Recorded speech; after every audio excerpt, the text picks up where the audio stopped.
Hi అండి. ఫంక్షన్ల మీద ఫంక్షన్లు అండి. నేను ఒక వీడియో చూశారు కదా, ఆ వీడియో కంటిన్యూషన్ అనమాట.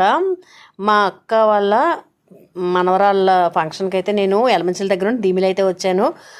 అక్కగారు పాప వాళ్ళ ఇంట్లో ఉన్న ఈ ఇత్తడి సామాన్లు అయితే ఇలాగా చూపిస్తున్నాను అనమాట. చక్కగా పేర్చుకుంటాను, అమ్మ ఇలా తీసుకుంటాను. ఇలా ఈ కాలంలో పెద్దగా ఎవరు ఉంచుకోవట్లేదు కదా, ఒకవేళ ఉన్నా సరే దాని మెయింటెనెన్స్ కష్టం అని చెప్పి అమ్మేసుకుంటున్నారు అని చెప్పి నేను ఇలా వీడియో అయితే తీయడం జరిగింది. కొన్ని కొన్ని చోట్ల అయితే ఉంటున్నాయి. ఆ ఫోటో అయితే మా అక్కగారు వాళ్ళ అల్లుడిదండి.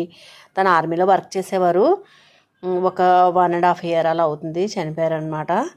ఇగోండి అక్కగారు వాళ్ళ మనవరాళ్ళు వీళ్ళంతా ఇలాగా ఇక్కడ ఉన్నారనమాట. పాప వాళ్ళని తయారు చేస్తున్నారు, ఫంక్షన్ కదా.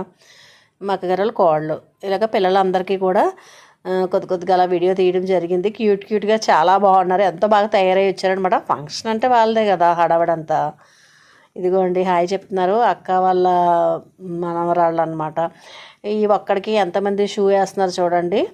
అలాగే ఇక్కడున్న మందార చెట్టుకైతే చక్కగా పువ్వులు చాలా ఉన్నాయన్నమాట.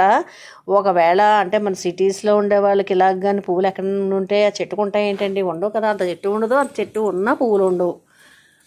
తినైతే ఇలా జడ వేసుకుంటుందన్నమాట. మా అక్కగారు పాప ఇంకో పాప అనమాట.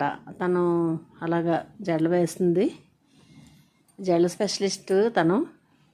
ఇదిగోండి ఆ మొక్కనైతే నాకు అసలు విడవాలనిపించడం అంత బాగున్నాయి. చక్కగా పువ్వులు అవిను ఎప్పుడు వెళ్ళినా సరే చెట్టు నిండా చక్కగా ఉంటాయన్నమాట. చూడండి ఎన్ని ఉన్నాయో.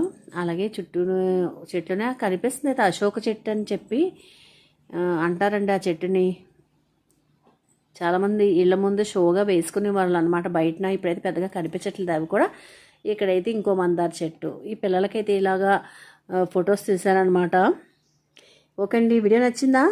Thank you.